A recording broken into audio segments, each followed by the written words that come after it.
Emily Thompson walked into the large boardroom at Heritage Properties. Her black heels made soft clicking sounds on the shiny marble floor.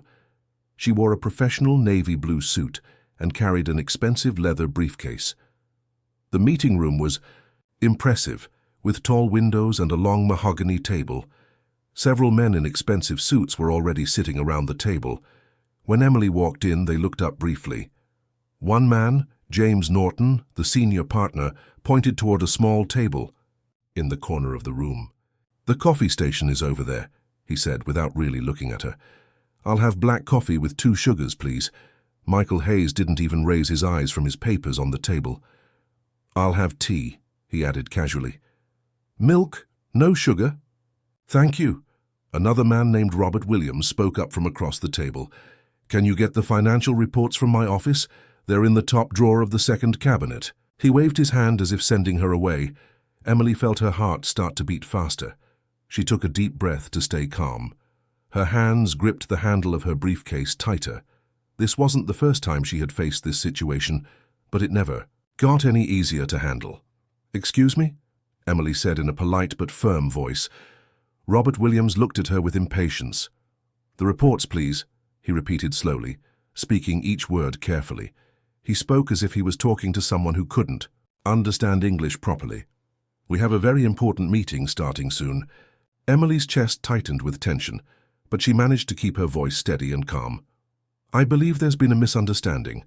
James Norton looked up from his watch, clearly annoyed. "Look, we're very busy people here," he interrupted. "Perhaps you could just sit quietly in the corner and take notes while the adults discuss business?" His tone was dismissive and rude. The other men nodded, agreeing with James.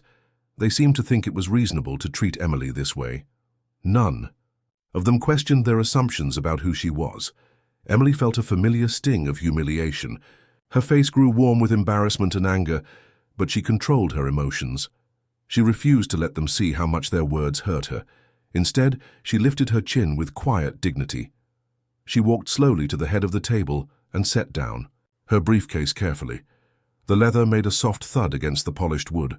Her hands were steady as she placed them firmly on the table. The room suddenly fell completely silent. The men watched her, waiting to see what this secretary would do next. Emily's presence commanded attention, even though they didn't realize it yet. James Norton shifted uncomfortably in his seat. Michael Hayes finally looked up from his papers, curious about what was happening. Robert Williams stopped tapping his pen against his notepad. Emily stood tall at the head of the table, her shoulders straight and her expression calm but determined. The tension in the room grew thicker. The men still didn't understand the situation, but something in Emily's demeanor made them pay attention. She reached for her briefcase again, her movements deliberate and confident. The click of the latches opening seemed loud in the quiet room. Emily pulled out a stack of papers and a sleek business card. The men watched with growing confusion. This wasn't how secretaries typically behaved. Emily's poise and confidence were undeniable, even as they continued to misjudge her role. James Norton cleared his throat, preparing to say something else dismissive. But Emily's next actions would shock them all. She was about to reveal her true identity and turn their world upside down. The atmosphere in the boardroom was electric with anticipation. Emily's moment of truth was about to arrive. She had waited patiently for this opportunity to prove them wrong. Their assumptions were about to crumble, and their embarrassment would be complete. The end Emily reached into her briefcase with steady hands that didn't shake despite the tension in the room.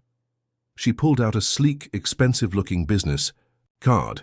The cream-colored card had elegant gold lettering on it. She placed it carefully on the polished table in front of the men. "I am Emily Thompson," she said clearly and confidently, "CEO of Thompson Real Estate Holdings." The men at the table stared at her business card. Some of them blinked as if they couldn't believe what they were seeing. The words on the card seemed to blur in their vision. James Norton's face suddenly turned bright red with embarrassment. He loosened his tie, feeling hot and uncomfortable. "I'm here to discuss acquiring this building," Emily continued in a calm but firm voice. "My offer is for £500 million. Michael Hayes was so shocked that he dropped his expensive pen. It clattered loudly on the table and rolled across the surface. Robert Williams, sat back heavily in his plush leather chair, his mouth hanging open in surprise. "Your company, Heritage Properties, has been struggling financially," Emily explained, in a matter-of-fact tone. "Your profits dropped by 30% last year. This building is your main and most valuable asset." The men exchanged worried glances with each other. Their faces showed surprise, confusion, and growing concern. Emily maintained steady eye contact with each of them, moving her gaze from one man to another with confidence.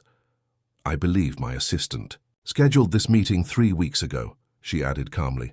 "Perhaps you should check your calendars more carefully next time." The air in the room grew thick with tension. These same men who had ordered her to fetch coffee and tea just minutes ago now looked at her with completely different eyes. Their expressions had changed from dismissive to respectful, though tinged with embarrassment. James Norton tried to compose himself, straightening his tie and clearing his throat. He wanted to apologize but couldn't find the right words. His earlier comments echoed in his mind, making him feel ashamed. Michael Hayes picked up his fallen pen with trembling fingers. He realized how badly they had misjudged this woman. His tea order now seemed ridiculous and offensive. Robert Williams closed his mouth, which was still hanging open from shock. He thought about his request for financial reports and realized the irony. Emily probably knew their financial situation better than they did. Emily walked calmly to the chair at the head of the table. This was traditionally where the most important person sat during meetings. The men watched her every move, trying to process this new reality. "Shall we begin the actual meeting?" Emily asked, pulling out her chair with grace. She sat down smoothly, crossing her legs professionally. Her briefcase sat next to her, and she opened it again to reveal thick folders and financial documents. The men could see the Thompson Real Estate Holdings logo on the papers. The atmosphere in the room had completely transformed. Just minutes ago, these men felt powerful and in control. Now they felt small and embarrassed. Emily had turned the tables without raising her voice or showing anger. James Norton finally spoke, his voice much quieter than before. "Miss Thompson, we apologize for our mistake." Emily nodded slightly, but didn't dwell on the apology. She was here for business, not emotions. She spread out documents showing her company's financial strength and the detailed analysis of Heritage Properties' financial troubles. Michael Hayes looked at the papers in front of him, which suddenly seemed less important. He put them aside and focused entirely on Emily's presentation. Robert Williams leaned forward, now genuinely interested in what Emily had to say. His earlier dismissive attitude was completely gone. Emily continued professionally, as if the previous incident hadn't happened. She understood that dwelling on the embarrassment would waste everyone's time. Her focus was on the business deal that could save their company from ruin. The men listened carefully to every word Emily said. They realized they were dealing with someone who had more knowledge, power, and success than any of them. Their assumptions had been completely wrong, and now they had to face the consequences of their prejudice. The end. As Emily presented her detailed business plan to the group of men, memories began to flood back into her mind. The numbers and charts on the screen blurred for a moment as she remembered her early life. She was 12 years old, a skinny girl with pigtails, helping her mother clean office buildings late at night. Her mother, Margaret Thompson, would push a heavy cleaning cart down the long hallways. Young Emily would follow behind, emptying trash bins and wiping down desks. The office workers had long since gone home, leaving behind dirty coffee cups and scattered papers. Her mother worked hard every night, scrubbing floors on her hands and knees. During their breaks, they would sit on the floor and share sandwiches. Margaret would point to the fancy offices and tell Emily, "One day, you'll own the building, not just clean it." Emily recalled attending London University while working 3 different jobs. She worked at a coffee shop in the morning, cleaned houses in the afternoon, and waited tables at night. Between work shifts, she studied business and finance in the library. She was always tired, always busy, but never gave up on her dream. She remembered clearly the day she bought her first property. It was a small rundown flat in Brixton. The paint was peeling from the walls and the floors were damaged. But to Emily, it was beautiful because it was hers. She had saved every penny for 5 years, working extra hours and never buying anything unnecessary. The down payment had taken everything she had. Emily thought about all the rejection she had faced. She applied for numerous business loans at different banks. Each time the bankers would look at her application and frown. They would ask the same questions. Do you have any collateral? Do you have a co-signer? Have you done this before? One particular banker still stood out in her memory. He had actually laughed when she presented her business plan. His office was filled with expensive furniture and diplomas on the wall. He sat behind his big desk, smirking as he read her proposal. A young black woman in real estate? He had chuckled, shaking his head. Perhaps you should try something more realistic. Have you considered becoming a teacher or a nurse? The words had stung deeply, but Emily didn't cry in front of him. She took her papers and left his office with dignity. That night, she worked even harder on her business plan. But Emily persevered through every challenge. She spent countless nights studying market trends after her jobs. She bought books about construction, finance, and property law. She learned how to read blueprints and understand building codes. She studied tax laws and investment strategies. Her first building renovation project took 2 long years to complete. Emily did most of the work herself to save money. She learned how to paint walls, repair plumbing, and fix electrical wiring. She watched YouTube videos and asked experienced workers for advice. Her hands became calloused and rough from the physical labor. During those 2 years, many people doubted her. Contractors would arrive at the construction site and ask for the real boss. When she told them she was the owner, some would refuse to work for her. Others would try to overcharge her, thinking she didn't understand the business. But Emily was smart and careful. She learned to negotiate firmly and fairly. She built relationships with honest workers who respected her knowledge and determination. Slowly, her first renovation project took shape. When it was finished, she sold the property for a profit that surprised everyone. Emily used that profit to buy another property, then another. Each project taught her something new. Each success gave her more confidence. She began hiring a small team of workers and eventually opened her own office. Now, as she stood in the boardroom of Heritage Properties, Emily felt immensely proud of her journey. She pointed to the screen showing her company's portfolio. 47 buildings across the UK valued at £2 billion. She had built this empire through sheer determination and hard work, not through family connections or inherited privilege. The men at the table listened quietly, now understanding that they were dealing with someone extraordinary. Emily's presentation wasn't just about numbers and properties. It was about overcoming every obstacle that had been placed in her path. She spoke confidently about her expansion plans and financial projections. Every fact and figure proved that she knew the real estate business better than anyone in the room. Her success was built on years of sacrifice, learning, and never giving up on her dreams. The end. Emily stood confidently at the head of the large boardroom table. Behind her, a bright screen displayed impressive images of buildings and financial charts. The presentation showed the full strength of her company. She pointed to colorful graphs that showed steady growth over the years. Thompson Real Estate Holdings owns 47 buildings across the UK, she explained clearly. Her voice was strong and professional. Our portfolio is valued at £2 billion. James Norton's face turned even paler than before. His hands gripped the edge of the table tightly. He realized with growing horror that he had insulted and disrespected the most successful real estate developer in the entire room.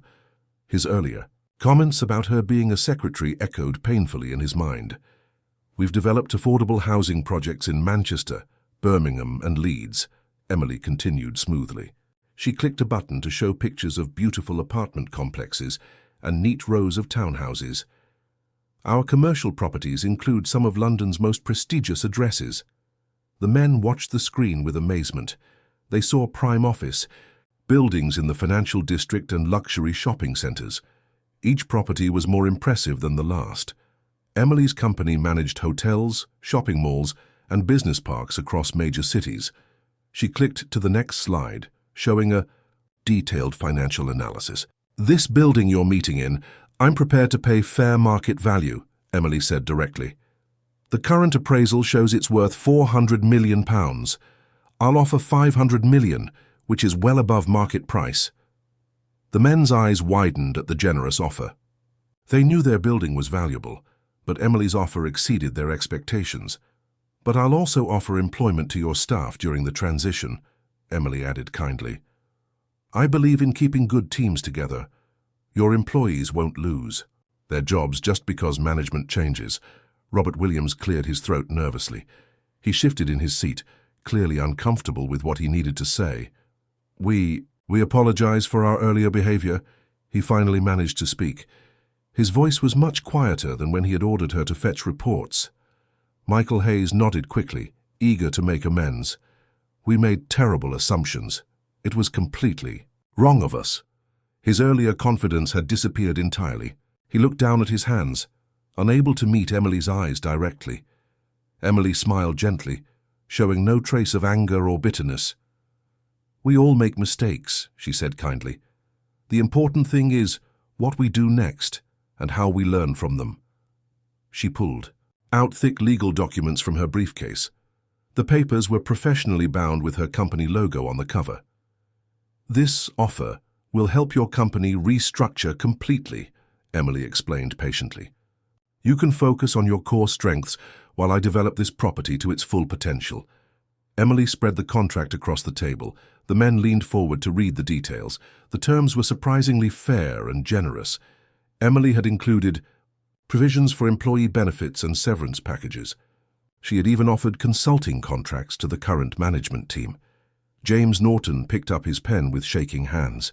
He signed his name carefully at the bottom of the document. His signature looked wobbly compared to his usually confident handwriting. Michael Hayes signed next, pressing the pen down hard as if to make his signature permanent. He still couldn't believe how badly they had misjudged the situation. Robert Williams was last to sign. He took a deep breath before putting pen to paper. As he wrote his name, he felt relieved that the company would survive under Emily's leadership. Emily collected the signed documents methodically. She placed each page carefully back into her briefcase. As she handled the papers, she felt no anger toward the men. Instead, she felt a deep satisfaction in proving that success speaks louder than prejudice. The transaction was complete. Emily had just acquired her 48th property. The men who had treated her as a servant now answered to her as their boss. They had learned an expensive lesson about making assumptions based on appearance. Emily stood up and shook hands with each man. Her grip was firm and professional. I look forward to working with your team, she said sincerely. She meant it. She valued good people regardless of past mistakes. The atmosphere in the room had completely transformed. The men who had started the meeting with arrogance now sat with humility. They watched as Emily packed up her materials, knowing their company was now in very capable hands. Emily walked toward the door with the same confidence she had entered with, but now she left as the owner of the building instead of someone mistaken for the help. Her heels clicked on the marble floor one last time as she exited, leaving the men to reflect on their prejudices. The end. 3 months had passed since the dramatic meeting at Heritage Properties. Emily Thompson now stood in the very same boardroom, but everything had changed. The nameplate on the door read Thompson Real Estate Holdings instead of Heritage Properties. The mahogany table was the same, but the atmosphere felt completely different. Emily had kept her promise. She offered jobs to all the original staff members. Even James Norton, the man who had insulted her most, now worked as a consulting partner. He helped Emily understand the company's old contracts and relationships. His knowledge proved useful during the transition period. On this particular morning, Emily sat at the head of the table reviewing renovation plans. James walked in carrying 2 cups of coffee. He placed one in front of Emily and kept the other for himself. This time, no one gave orders about coffee. James had brought it willingly as a gesture of respect. I learned something important, James admitted quietly as they reviewed blueprints. He looked directly at Emily, his face showing genuine remorse. I let my assumptions cloud my judgment. I almost cost my company a golden opportunity. Emily looked up from the renovation plans. Her eyes met his with understanding rather than anger. We all have room to grow, James, she said kindly. The past is the past. What matters is how we move forward. James nodded gratefully. He now understood Emily was more than just successful. She was wise and forgiving too. He had learned a valuable lesson about judging people based on appearances. Later that afternoon, Emily drove to Brixton Primary School. Her childhood neighborhood looked different now, but it still held special memories. She parked her car and walked toward the familiar brick building where she had once been a student. Inside the classroom, 30 eager children sat cross-legged on the carpet. Their teacher had invited Emily to speak about business and following dreams. The children's eyes sparkled with curiosity as they looked at this successful woman who had grown up just like them. "When I was your age," Emily began, sitting on a small chair, "I lived right down the street. My mother cleaned offices at night, and I helped her sometimes." The children listened carefully. Some of them nodded. They understood what it meant to have parents who worked hard at difficult jobs. "When people doubt you," Emily told the children, "use it as fuel for your fire. Let them underestimate you, then show them what you're truly capable of." One small girl raised her hand. "Did anyone doubt you, Miss Thompson?" Emily smiled warmly. "Yes, many people did. Bankers said I couldn't get loans. Construction workers said I didn't understand buildings. Even important business people thought I wasn't good enough." The children's eyes widened. They couldn't imagine anyone doubting this confident woman. "But I kept studying, I kept trying, I saved every penny, and most importantly, I never let other people's doubts become my doubts." After her talk, Emily signed autographs and answered more questions. The children gathered around her, eager to share their own dreams. Some wanted to be doctors, others teachers, and one boy proudly announced he would be a real estate developer, like Emily. That evening, Emily sat in her London apartment overlooking the city.